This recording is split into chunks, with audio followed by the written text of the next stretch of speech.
भाई निकले निकले निकले निकले।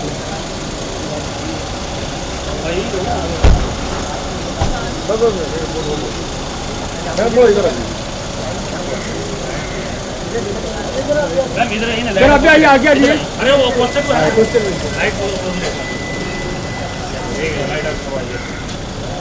मैडम हल्का सर अभी साथ में ना। हाँ यस एक मिनट गाड़ी आ गई।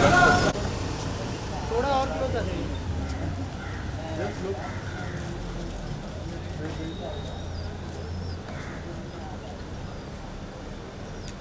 सिंगल सिंगल करना है? नहीं पहले रुको सर, यहाँ पे देखिए।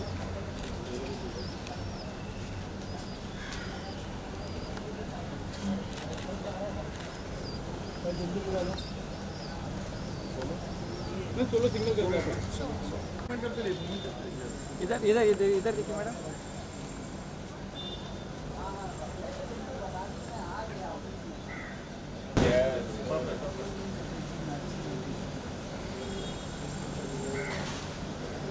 सर अभी आ जाइए सर, आइए।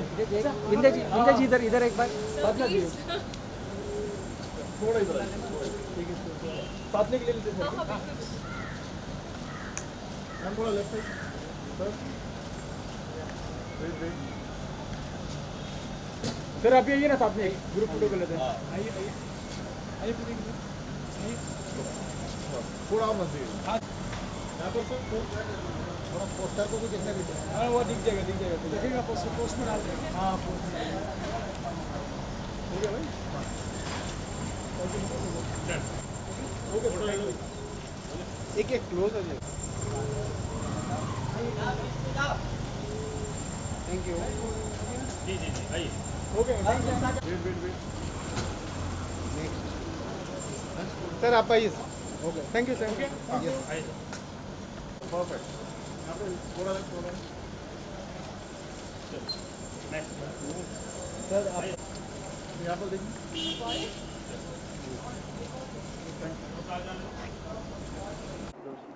Okay first of all congratulation, trailer काफ़ी अच्छा है, क्या कुछ कहना चाहेंगे इसमें? Thank you so much.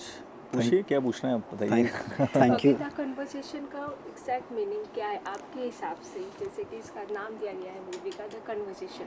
Ji conversion का मीनिंग ये है मैम, जिस तरह से हमारे सोसाइटी में ना जिस तरह से फोर्सफुल कन्वर्जन जो होते हैं किसी रिलीजन में या जो भी है, तो वो उसका मतलब वही मतलब है फ़िलहाल तो। बाकी एग्जैक्टली तो जब आप फिल्म देखेंगे तो तभी आप बता पाएंगे जी कन्वर्सेशन क्या जी है। जी तो इसमें एक्चुअली ये इट्स अ लव स्टोरी, तो आप इसको एक अलग व्यू पॉइंट से मत देखिए कि इसका मतलब क्या है।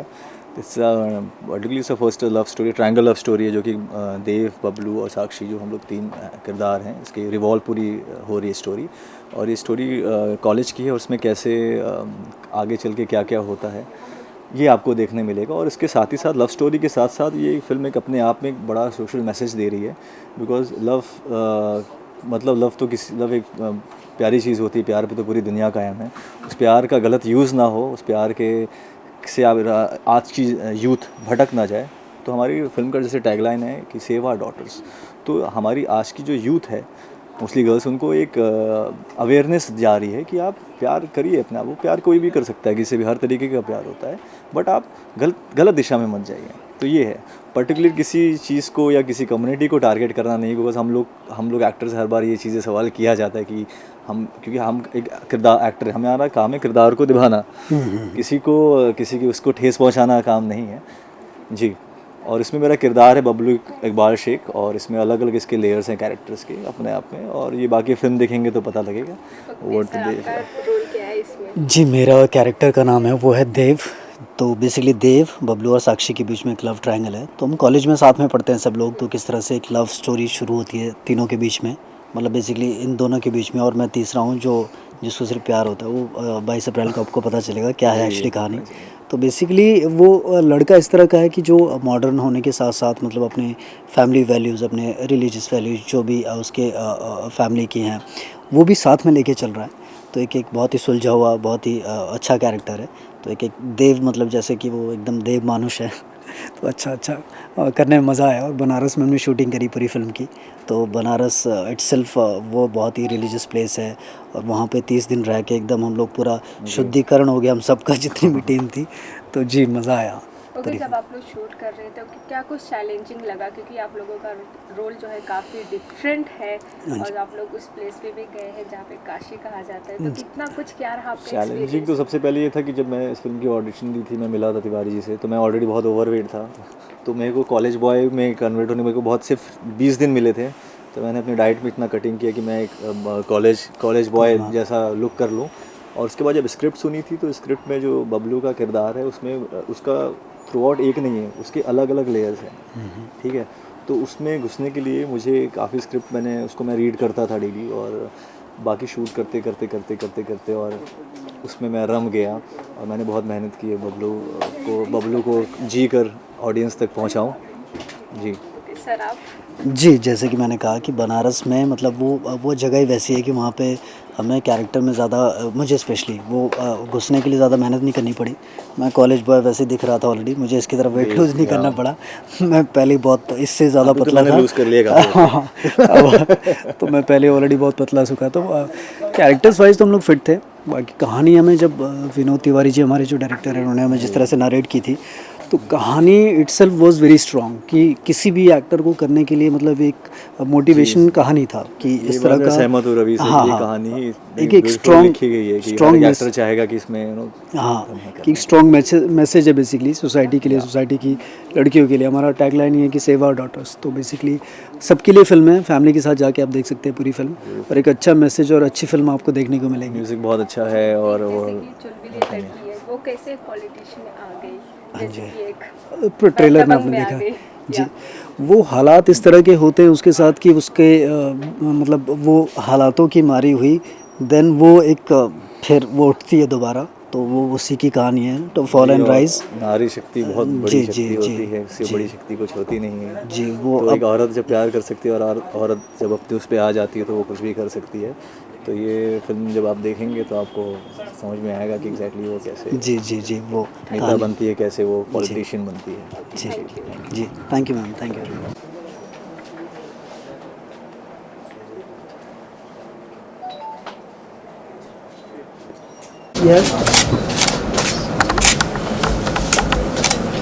आप बोलते हो ये सब कुछ यहाँ पर सोलो बस सोलो तीनों हाँ पहले तीनों तो हीरो सोलो ना ले लो डायरेक्टर हीरोइन को ले लो। हाँ डायरेक्टर हीरोइन का यस बोल रहे आइए आप सर सिंगल हाँ सोलो लोग लेना हो सकता है। हाँ लोग सिंगल लेना सबका ठीक है सर आप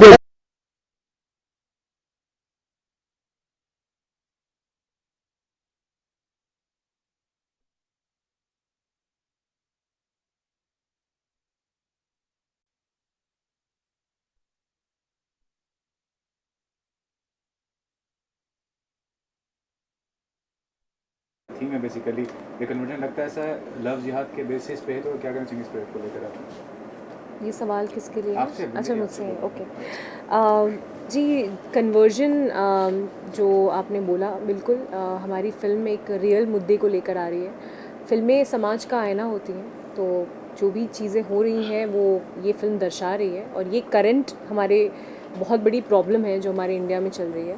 और इसी वजह से ये फिल्म सोशल रिस्पॉन्सिबिलिटी और सोशल मैसेज के साथ एक एंटरटेनमेंट पैकेज में हम लेकर आ रहे हैं, ताकि लोगों को मैसेज पहुँचे, लेकिन साथ ही साथ एंटरटेनिंग वे में कही गई बात जो है वो यूथ जो है उनको टारगेट ऑडियंस है हमारे, तो उनको वो ज़्यादा अच्छी तरीके से समझ में आती है। इसीलिए द कन्वर्जन हम इस तरीके से लेकर आ रहे हैं। सर ये हम फिल्म रियल लाइफ इशू से बना अच्छी बात है, लोग देखते हैं, कमर्शियली बेनिफिट भी होता है, लेकिन रियल लाइफ इशू पर फिल्म बनाने से रियल लाइफ इशू का जो प्रॉब्लम है वो कितना सॉल्व होता है, ये आप बताइए। देखिए सिनेमा एक माध्यम है, जितना हम सीखते हैं, अगर आज हम सिनेमा को अगर उस तरीके से देखें कि सीखने के नज़रिए से देखें, तो जितने भी आज एक्टर हैं, कभी कभी वो लोग खुद बोलते हैं कि मैं फिल्में देखता था और आज फिल्में देख के मैं एक्टर बना। तो एक माध्यम है, ये जरिया है लोगों को बताने का। और ऐसा नहीं है कि पूरा समाज सुधर जाएगा, लेकिन जब धीरे धीरे आज हम बनाएंगे, भले ही वो 10 व्यक्तियों तक पहुँचे और वो इम्प्लीमेंट करें, आज 10 बदलें, कल 100 बदलेंगे, कल जब माँ बाप पहुँचते जाएंगे 125 करोड़ देश, ऐसे धीरे धीरे उस समस्या को अपने आप ही ख़त्म कर देगा। मैं ये भी जानना चाहूँगा कि हर चीज़ का दो नज़रिया का देखने का, हर चीज़ का। अब सपोजली एक हिंदू लड़की है and she falls in love with a Muslim guy and she converted to Muslim culture या मुस्लिम को कन्वर्ट होती है, तो इट्स अ गुड थिंग है। इसमें बुराई क्या है, ये बताइए आपकी क्या जी। नहीं, बिल्कुल इसमें तो कोई आइए, बुराई नहीं बिल्कुल है। बिल्कुल सही, बिल्कुल नहीं, मैं आपका जवाब देता हूँ। कन्वर्ट तो देखिए, कन्वर्ट की भी तो इसमें बात ही नहीं है, हमने कहीं बात की कन्वर्ट क्यों नहीं हो। जब पत्नी जब एक लड़की जब शादी करती है, तो हर धर्म में जब लड़की जब शादी करती है, और नहीं, आप सवाल आके इधर आप आके पूछिए, है ना, तो फिर आप यहाँ आइए फिर। हाँ, जब कोई लड़की जब शादी करती है, जब पत्नी बनती है, तो वो अपने पति का सरनेम लेती है, तो वो कन्वर्ट नहीं कहता, स्वेच्छा से होता है, एक रीति रिवाज के अनुसार होता है कि आज मेरा नाम ये है, कल लड़की का नाम ये हो जाएगा। लेकिन आज के माहौल में ऐसा है कि लड़की अपने पिता के सरनेम के साथ साथ अपने पति के सरनेम को भी कैरी करती है। लेकिन वही अगर दबाव के साथ किया जाए कि नहीं तुम्हें तो ये करना पड़ेगा, तुम्हें इस छल के साथ किया जाए, अपनी पहचान छुपा के प्यार करना, शायद इसीलिए सरकार ने इसका नाम लव जिहाद दिया है। हम इसको कहते हैं कि फोर्सफुली कन्वर्जन, कि इच्छा से जो कर रहा है वो इच्छा से। आज इंडस्ट्री से लेके बाहर भी जितनी शादियां होती हैं, वो इच्छा से, जिन्होंने अपना धर्म बदला, अपना नाम बदला, वो अपनी इच्छा से कर रहे हैं। लेकिन दबाव में जाके किया जाता है, छल के साथ किया जाता है, धोखे के साथ किया जाता है, वो फोर्सफुली कन्वर्जन है, वही लव जिहाद है। सर आखिर कैसा लग रहा है इस फिल्म में हिस्सा बन के, और क्या किरदार निभाने बेसिकली इस फिल्म में आप? मेरे से सर, हाँ जी, मेरे कैरेक्टर का नाम इसमें देव है। तो वो एक बेसिकली ये लव स्टोरी, लव ट्रायंगल है 3 लोगों के बीच में।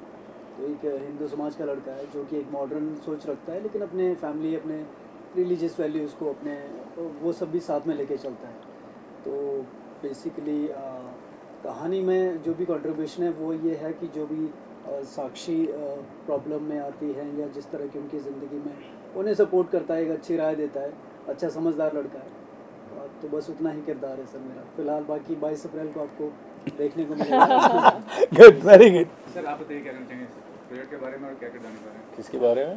प्रोजेक्ट के बारे में। प्रोजेक्ट के बारे में तो सर से इतना अच्छे से बता ही रहे हैं कि जो कन्वर्जन है अपने आप में, जो ऐसा एक सोशल अवेयरनेस है जो आज की जो यूथ है, जैसे हमारा टैगलाइन है सेव डॉटर्स, तो ये एंटरटेनमेंट के साथ साथ जो हमारी जो यूथ है, मोस्टली गर्ल्स जो हैं, उनको एक सही दिशा मिलेगी कि प्यार करना गलत नहीं है, प्यार पे ही पूरी दुनिया कायम है, प्यार तो हर चीज़ जैसा होता है, बट सही प्यार करने में गलत रास्ता ना भटके।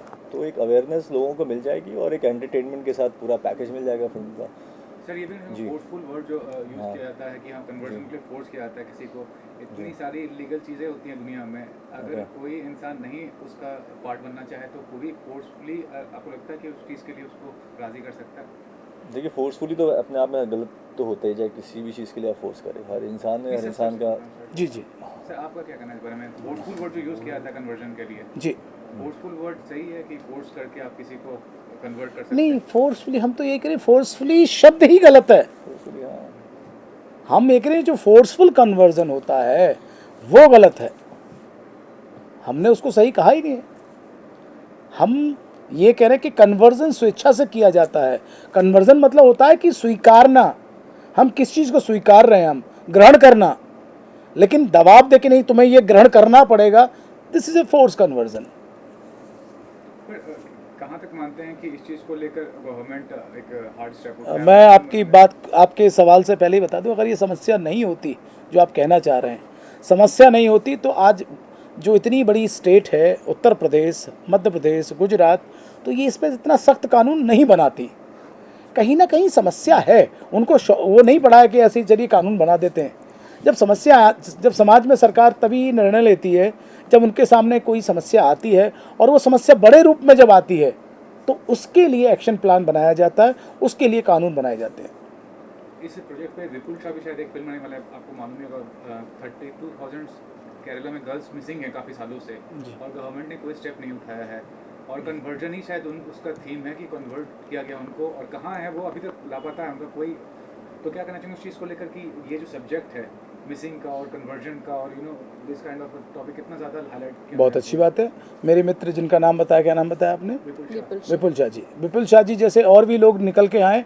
आज हमने शुरुआत कर दी है, लेकिन शुरुआत करने की देर है। हमें भी हमें भी बहुत सारा डर था कि हम ये सब्जेक्ट करें नहीं करें, क्या होगा। हमने भी 50 लोगों के पास में इस सब्जेक्ट को लेके गए थे।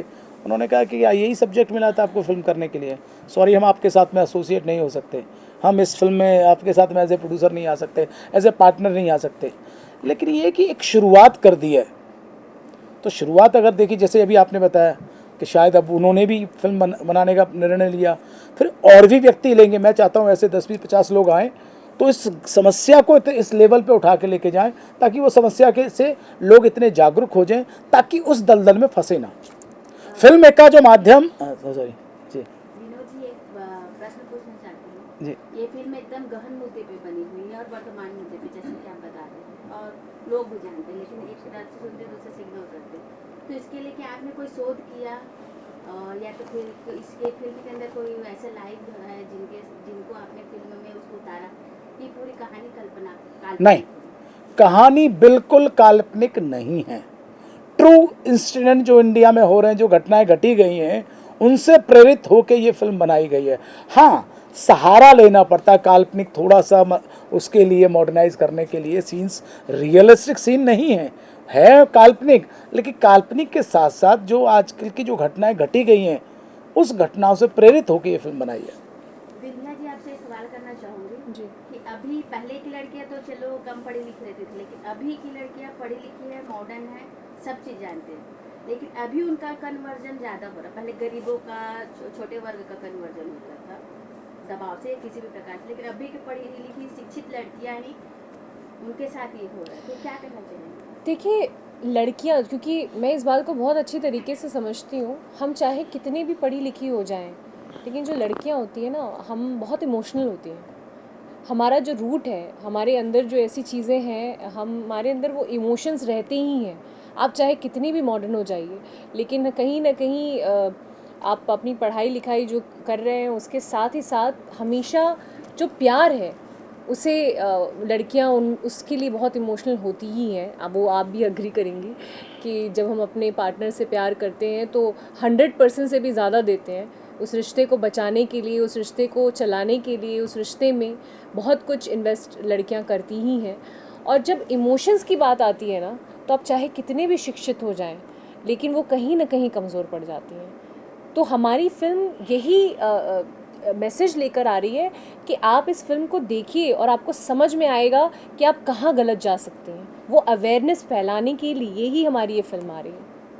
विनोद जी, ये पूछना चाहूँगी कि पहले 90s में था तो बच्चों को उतना समझाने की जरूरत नहीं पड़ती, लेकिन 90s के बाद अभी जब से समझिए 2000 आया है और ये नया युग समझिए इस तरह से, तो ये संस्कार जो है जो कहीं पीछे छूट गया, क्या ये कारण तो नहीं है कन्वर्जन का?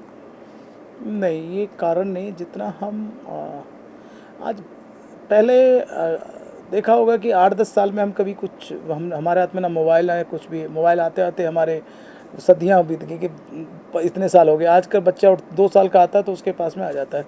6 साल 8 साल का बच्चा पूरे वर्ल्ड में जाके कहीं भी होता है वो सब देख सकता है। वो जो एडवांस हुए हैं लोग, उसका कारण ये है। और दूसरा कारण ये है कि पहले क्या था, एक फैमिली साथ में रहती थी, एक परिवार जो होता था, परिवार साथ में रहता था। अब क्या हो गया है, आदत पड़ गई कि हमको अलग अलग रहने की। जब से वो अलग रहने की जो आदत पड़ी हुई है, एक ही परिवार में अगर 2 बच्चे हैं और पति पत्नी हैं, तो एक पति पत्नी आपस में उधर एक कोने में लगे पड़े, एक उधर लगे पड़े, बच्चा गेम खेल रहा है और एक उधर लगा पड़ा, चारों कोने लेके फिक्स रहते हैं। ये जो दूरियां हुई हैं, चाहे डिजिटली हुई हैं, जो अब इतना सामने आ गया है। पहले क्या था, पहले जिम्मेदारी थी, माँ बाप की जो नैतिक जिम्मेदारी है वो कहीं ना कहीं ख़त्म हुई है, क्योंकि वो, और उसके पीछे भी एक वजह है, बोले हम अपनी लाइफ जीना चाहते हैं। उस लाइफ क्या पहले के जो व्यक्ति थे वो लाइफ नहीं जीते थे? हमें जो इतना पाल पोस के बड़ा किया उन्होंने, तो क्या उन्होंने जिम्मेदारी नहीं निभाई होगी? आजकल जो जीने का जो तरीका है वो थोड़ा बदल गया है। और यही तरीका अगर हम अपने बच्चों को देंगे कि नहीं वो तरीका बहुत अच्छा था, वो बहुत केयर जो करते थे वो अच्छा था, और बच्चों को जितना हम बताएंगे, हम जो गंदगी होती है ना, हम बच्चों से छुप के बात करते हैं कि यानी बच्चों को मालूम नहीं पड़ जाए, जबकि हर पिता, हर पत्नी की, हर एक मैं कह रहा हूँ एक वाइफ की जिम्मेदारी बनती है वो ये कहे कि हमारी या समाज में समस्या है तो खुल के अपने बच्चों से शेयर करे और उन्हें बताए कि ये समस्या है, ये गलत है, ये सही है। और जिस दिन हमारे बच्चों को ये गलत और सही मालूम पड़ जाएगा तो वो डिसीजन लेने में, वो निर्णय लेने में इतने ही सक्षम होंगे और वो इस तरह के किसी भी दलदल में नहीं फंसेंगे। विंध्या जी, अगर आपके किरदार की बात करें तो कितना डिफरेंस महसूस करती है जो किरदार आपने निभा रही है साक्षी का, और विंध्या में क्या डिफरेंस महसूस करती है? देखिए, मैंने इसके पहले भी बोला कि लर्निंग और अनलर्निंग एक ऐसा प्रोसेस है जिससे आप बहुत कुछ सीखते हैं। तो साक्षी ने जो गलतियाँ की हैं वो विंध्या कभी नहीं करेगी, क्योंकि विंध्या अपने माता पिता से बहुत प्यार करती है और मेरे लिए सबसे प्योरेस्ट फॉर्म ऑफ लव मुझे लगता है माँ बाप का ही होता है। जितना माँ बाप आपको प्यार कर सकते हैं उतना आप भी उन्हें नहीं कर सकते। तो मेरी ज़िंदगी में हर एक डिसीजन, हर चीज़ मैं अपने माँ बाप से पूछ कर ही लेती हूँ। ये मेरा एक रूल है लाइफ का और वो कभी चेंज नहीं होने वाला है, ना हुआ है। तो वो साक्षी अगर थोड़ा ध्यान देती, इसीलिए हमारी वो फिल्म ऐसा एक पूरे सेटअप के साथ आ रही है कि कन्वर्जन तो हम दिखा ही रहे हैं, लेकिन साथ ही साथ हम उसमें ये भी दिखा रहे हैं कि क्या हमें नहीं करना चाहिए। अभी जैसे हमारी ये टॉपिक बात हो रही थी कि अबाउट पेरेंट्स, कि वो क्यों ऐसा हो रहा है, दूरियां क्यों आ गई हैं। वो इसलिए भी हो रहा है क्योंकि पेरेंट्स बच्चों से ये उम्मीद करते हैं कि अरे बच्चे तो आजकल बड़े हो गए हैं, इनको तो संस्कार नहीं है, ऐसी बातें बोल के वो अपनी रिस्पॉन्सिबिलिटी से छुट्टी पा लेते हैं। लेकिन जो रिश्ते होते हैं वो बहुत ही रिस्पॉन्सिबिलिटी के साथ अगर निभाए जाए, सेम एफर्ट के साथ, तो वो और भी अच्छे तरीके से चल सकते हैं। जैसे बच्चों को ऐसा बोल दिया जाता है तो माँ बाप भी उनके जैसे थोड़े से बन जाएं और बच्चे जो हैं वो थोड़े से इधर आ जाए, तो बीच की जब बात हो जाती है, दोस्ती वाला रिश्ता हो जाता है, तो अपने आप वो कंफर्ट जोन आ जाता है। जैसे विंध्या जो है वो अपने माँ बाप से हर चीज़ बहुत खुल के बात कर लेती है, हर चीज़, मतलब मुझे कहीं और जाने की ज़रूरत ही नहीं है। और यहाँ पे इनको भी पता है कि सेट पे भी मेरी मम्मी आती हैं and she is so friendly, my dad is very friendly, so we have a very different kind of ambience. तो वो अपने से शुरुआत करनी पड़ेगी rather than blaming anyone else. I think we have to start from our own home, so that's how we can rectify a lot of things in life. अच्छा, जब आपके पास ये स्क्रिप्ट आई जी, तब आपका रिएक्शन कैसा था? तुरंत आपने हामी उसको करने के लिए, किरदार को करने के लिए हामी भरी या फिर कुछ सोच विचार किया आपने? नहीं, सर ने मुझे सोचने ही नहीं दिया ना। वो मिले, बस बात की, मैंने कॉफ़ी पी, सर ने कहा आप ही साक्षी मिश्रा हैं, आप कर रही हैं ये फिल्म। तो मैंने कहा सर स्क्रिप्ट तो आप बताइए पहले, सुनूँ तो, क्या मतलब कौन है साक्षी मिश्रा? सर ने कहा बिल्कुल सुनिए आप, लेकिन आप हैं साक्षी मिश्रा। तो इनका विश्वास था, इनका फेथ था, इनको वो साक्षी मिश्रा मुझ में दिख गई। और फिर मैंने जब स्टोरी सुनी, वंदना मैम ने स्टोरी सुनाई, नरेशन हुई, तो जब लास्ट उसका जब एंड हुआ तो मुझे बहुत, मेरी आंखों में आंसू थे, क्योंकि वो पीड़ा जो है साक्षी मिश्रा की मुझे समझ में आ रही थी और मैं बहुत तकलीफ़ में थी। और मैंने कहा सर मैं ये रोल करूँगी और आप सच कह रहे हैं, मैं ही साक्षी मिश्रा हूँ। एंड देन उसके एक हफ़्ते के बाद हम बनारस ही चले गए और बनारस में शूट कर रहे थे। और बनारस एक ऐसी जन्मभूमि है मेरी, तो सोचिए जन्मभूमि और कर्मभूमि जब मिलेगी तो फिर क्या ही होगा। अच्छा विनोद जी, इस तरह से ज्वलन मुद्दे पर जब भी कोई फिल्म बनती है तो शूटिंग के दौरान कुछ ना कुछ कोई आपराधिक असामाजिक तत्व वगैरह विरोध करने में लग जाते हैं। जैसे कश्मीर फाइल्स की शूटिंग हो रही थी, हैदर की भी शूटिंग कश्मीर में हुई, तो वहाँ पर भी कुछ लोगों ने विरोध जताया था, वहाँ के स्थानीय लोगों ने। आप जब इसका बनारस में शूटिंग कर रहे थे तो इस फिल्म में जब जिस तरह से आपकी फिल्म का जो मुद्दा है बहुत ही गंभीर है, ज्वलंत है, तो ऐसा कोई असामाजिक तत्व आए थे जो शूटिंग रोकने की कोशिश की गई या फिर और कुछ तरह की कुछ घटनाएँ घटी है? नहीं, हम कुछ ज़्यादा चौकन्ने थे तो हमने वो नाम ही नहीं रखा था। हमने जो पूरी फिल्म की जो शूटिंग करी है वो दशाश्वमेध घाट के नाम से की है, और ये जब तक फिल्म एडिट कंप्लीट नहीं हुई थी तब तक फिल्म के बारे में किसी को भी नहीं मालूम था कि हम क्या शूट कर रहे हैं। तो लोगों तक ये बात, मतलब ज़्यादातर लोग जब ये सोच रहे थे कि विंध्या वेकेशन मनाने के लिए मम्मी पापा के पास गई हुई है, मतलब कोई अपडेट नहीं थी, मतलब हम शूट कर रहे हैं ये भी किसी को पता नहीं था। So that was a deliberate. उस घटनाओं से सीख कर ही आदमी सीखता है। तो हमने सुना, देखा था कि हम ये डायरेक्ट ये नाम रखें, द कन्वर्जन रखें। हमने कहा नहीं, बेहतर ये कि हम इस फिल्म को पहले शूट करते हैं, शूट करने के बाद में जब फाइनल, क्योंकि ये और हमारा पहले से रहा है कि हम कभी भी फिल्म मुहूर्त करके या शूटिंग के दौरान ना कोई हमारा एक्टर कोई पोस्ट डालता है, ना कोई हमारी टीम के मेंबर पोस्ट डालते हैं। जब फिल्म कंप्लीट होके एडिट होती है, जब पहला पोस्टर आउट होता है, तब मालूम पड़ता है कि हमारी टीम या विनोद तिवारी टीम कुछ प्रोजेक्ट कर रही है। अच्छा विंध्या जी, जी आपने कुछ देर पहले बताया कि मैं सर से कहानी सुने बगैर मैं हाँ बोल रहा हूँ। जब सेट पे आपको पता चला कि कहानी में इतने सारे लेयर्स हैं, बार बार कुछ चेंजेस, फिर आपको साक्षी के बारे में बहुत सारा पता चला, उस समय आपका क्या रिएक्शन था? आप अपसेट हुई या फिर ऐसा लगा कि मैंने क्या डिसीजन ले लिया? नहीं, लेकिन एक्चुअली आपका सवाल ही गलत है। मैंने कहानी सुनी थी जब पहली बार सर ने जब मुझे बोला कि आप साक्षी मिश्रा हैं, तो मैंने सर से कहा था कि आप नरेट कीजिए, तो सर ने फिर वंदना मैम ने कहानी सुनाई थी पूरी। तब मैंने जब उसे सुना तब मेरे आंखों में आंसू आया था, तब मुझे समझ में आया कि ये क्यों बोल रहे हैं कि साक्षी मिश्रा मैं हो सकती हूँ, क्योंकि वो जो लड़की है वो है मेरे अंदर, उसकी जो लेयरिंग है, जो भावनाएं हैं, मैं समझ सकती थी। बट डेफिनेटली मैंने रिसर्च नहीं की थी कोई, मुझे वो रिसर्च जो है वो सारी चीज़ें सेट पे इन लोगों ने बहुत हेल्प की, क्योंकि जब ऐसी फिल्म जिसमें इतनी ज़्यादा संजीदगी हो तो वहाँ पर ना एक अलग तरीके की रिस्पॉन्सिबिलिटी हो जाती है, क्योंकि स्क्रिप्ट में कोई मॉड्यूलेशन आप नहीं कर सकते। जो लिखा है, और सर बहुत पर्टिकुलर थे कि वंदना मैम ने जो भी लिखा है, ती है तो ती ही है, वो ते भी नहीं हो सकता। तो उसमें बहुत सारी चीज़ें चेंज हो जाती हैं, नुआंसेस चेंज हो जाते हैं, मतलब चेंज हो जाता है। तो इस वजह से थोड़ी स्क्रिप्टिंग के हिसाब से देखा जाए तो थोड़ा मुश्किल था, लेकिन सेटअप इतना अच्छा था कि सर ने वो जिस तरीके से उसके बारे में बताया, तो आप और भी ज़्यादा जुड़ते चले जाते हो साक्षी मिश्रा से। तो अब मुझे लगता है कि मतलब मेरी ज़िंदगी का बेस्ट डिसीजन रहा है कि मैं ये फ़िल्म करूँ एज साक्षी मिश्रा। लास्टली हमारी ऑडियंस जो देख रही है उनके लिए क्या मैसेज देना चाहेंगे फिल्म को लेकर? मैं हाँ ओके, मेरा सभी से अनुरोध है कि अगर बड़े हैं तो अपने बच्चों को, जो 12 साल से लेकर 18 साल के बच्चे हैं, उनको ये फिल्म ज़रूर दिखाएं।